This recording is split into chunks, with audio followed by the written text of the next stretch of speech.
Hi everyone and welcome back to my sewing vlog She Loves to Make. It's nearly Christmas, so pleased to have you watching today. I'm going to talk you through my winter makes, so things I've made within the last couple of months, sort of September through to December. So this is my first project that I wanted to talk about that I'm wearing. This is my Tilly and the Buttons Nora top dress hack. So I organised a sewing meetup earlier in the year called Devon Sews, and the project we chose if you wanted to partake in the group sewing was the Nora top.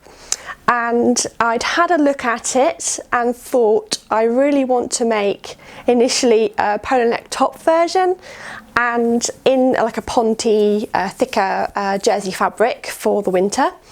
And I was almost there, I just about cut it out, and one of the ladies who came actually showed us on our Facebook group the hacks that are on Tilly and the Buttons blog. So if you haven't seen them already, do go and have a look at them. They were so good, and I actually struggled to choose between all of the different options. So there was like a frill panel on the top that you could have made. There were all sorts of really cool hacks. I'll link to that below. But this one was the dress version. So one of Tilly's team made this, and I've done the same. So I made a belt for it. I lengthened the pattern and I did an alteration to the hem at the bottom, so I made that one length rather than a stepped hem, because obviously on a dress you want one length, and it's been such a great staple. As you can see from the statement sleeves, it's very 70s, it's really warm, so it's perfect for winter and quite a stylish alternative, I think, to like the Christmas jumper. So I'm really enjoying wearing this. I'm loving the colour as well. So I'm trying to wear sort of brighter colours. So I'm really loving this make, and it goes really well with my So Dainty scissor necklace, which I've been wearing a lot recently. So yeah, really pleased with that. So that's my first make project. The second one is altogether more glamorous. So this is the next make. So I just recently finished completing this plisse skirt using the Stitch Sisters video tutorial, which is on YouTube, and it was a pleasure to follow. The instructions were so clear. I'll definitely make more, but also it's just such an easy pattern. So you sew up basically your sides once you've cut the pattern out to your shape, following their instructions, which were really good. And then you attach the waistband.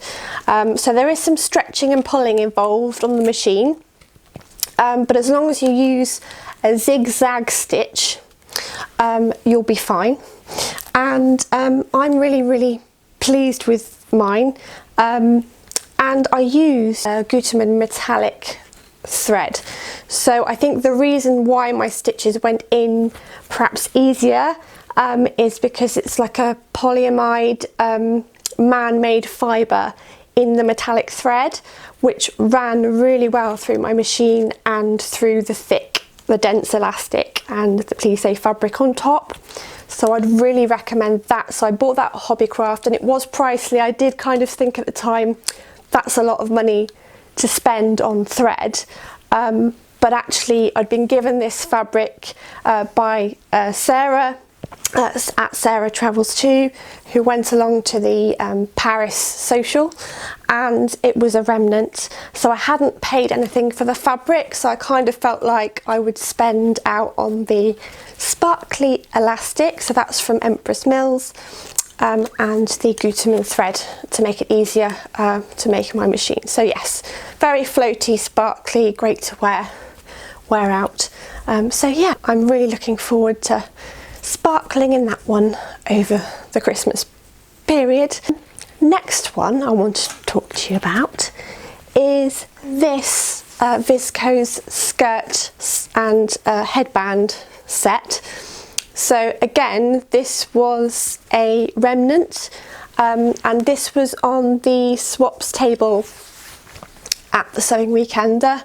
Really nice pattern on this. I absolutely love it. I wanted to wear it in winter and in summer, so I decided to line it. It was just a tad see-through, and I don't like to flash. Who does? I bought that kind of lining, like an anti-static lining, so I got that from Barbican Fabrics in Plymouth. So I lined that up, and it's just an elasticated waist skirt, so I used a Pinterest tutorial, and that's from a blog called Merrick's Art, which I've followed for years. She's fantastic, and the tutorial was so easy. So yeah, really recommend having a go at that one, and matching little headband there, which actually goes really well with like red cardigans and jumpers, and is quite festive as well. I found a stretchy band, so I think this was a Primark stretchy band, and I just literally attached the fabric to it, and I think that gives it, having the band gives it a more professional finish. And yeah, I really like that one as well. So I made that first, and then yeah, finished the skirt and hemmed it, and I used like a plum thread, like a contrasting thread this time, to finish the hem, and I used a narrow hem stitch on my overlocker. So I've just been learning a bit more about rolled hem finishes and narrow hems and all the different things that your overlocker does, that initially, when you're just getting used to using an overlocker, you maybe don't realise it can do. I also added a little Carly in the Machine ta-da label. That's a really cool project, and I'm looking forward to wearing that as well. I've been doing some alterations, so these were things I kind of started at Alter It August, and I'd altered a summer dress, which I haven't vlogged about. But this one was still awaiting finishing. So this is a top I bought from Next years ago. It's got this lovely high neckline on it, really nice, but it went straight down, like it's a top which is like a tube, and I'm pear shape, and it meant that I couldn't wear it like I wanted to wear it, like with jeans or just out. So I decided to just open up the sides. So all I've done really here is just take off some of the hem. So I've unpicked the hem, measured how far I wanted that to go up, and I've just overlocked the side of the seam to make it neat, so with another narrow hem, and then I've just sewn, sort of top stitched over the hem to make it nice and neat. So I did need to take off some of these gems, which you can see on it, to get the actual presser foot up past so make sure it could actually stitch straight. So I'm going to hand sew those back on over Christmas, but yeah, I think it makes it much more wearable, and I really like having these kind of edges on the sides which are open. I think it just makes it look that bit more stylish and wearable and fun. So yeah, really enjoyed working on that as well. It's just a small project, but I guess it made me feel like I've come so far in my sewing that I could just go, okay, this is what I need to do, and this is how I need to finish it, and I just need to kind of work out on my overlocker how that can be set up, how that happens, and just got on and did it, which is, yeah, feels like a great achievement. And finally, you will have seen this project on my Instagram feed if you follow. This is one of the boxy makeup bags I have made using a tutorial by Dainty Diaries, and using the fabric I talked about in my last vlog, so the My Sewing Box unboxing video. So I just wanted to show you it in real life. Here's the sort of zipper pull on the top, and I've just put some polystyrene stuffing in there to hold it out, but as you can see, it's all lined in a nice contrasting print in the pink, and yeah, just a really lovely gift So I'd really recommend, because when you think of the value for money and what you pay for one of these boxes, you can get so many makeup bags out of this for presents and other projects as well, which I suggested from the Liberty Book of Home Sewing we talked about last time. But yeah, I'm so impressed with that. It's the first time I've really made any makeup bags or zippers. I've put zippers into clothes, but it's quite different, particularly when you're sewing these like envelopes, like sandwiches, together with the zip underneath and those sorts of things. So it's just a different kind of sewing.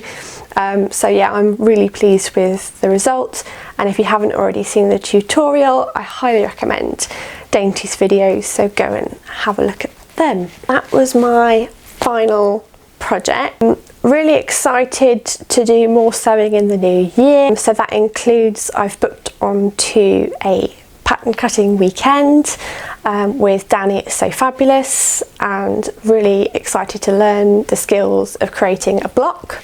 I am going to be attempting to make my first coat. So I've really enjoyed vlogging in 2019. I can't believe that the year has flown by quite so quickly, and I've had the privilege to attend some fantastic sewing events and make some new sewing friends, both on YouTube and off. I'm really looking forward to doing more sewing and more vlogging in 2020. I hope you all have a wonderful Christmas, and I look forward to sharing more content with you in 2020. Thanks for watching. Don't forget to like and subscribe if you'd like to, and I'll see you soon. Bye.